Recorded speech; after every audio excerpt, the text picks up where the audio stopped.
बताओ ई गांव के जो हमार चाची होती कुछ मौसी से होता है ती का दई कर बड़ा ना बेटा है अरे बड़ा घोड़ा का चावल दूसरा गांव में ना घोड़ा का चावल के लो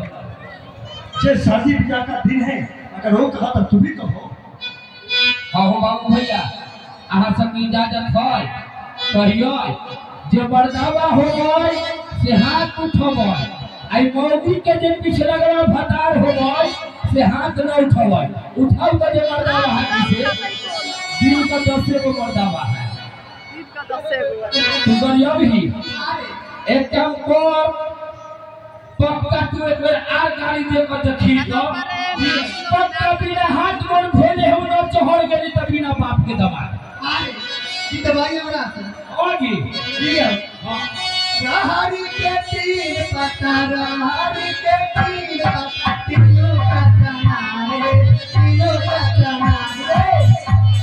ई गोरा वाला के तीनों तीनों रंगी बात ले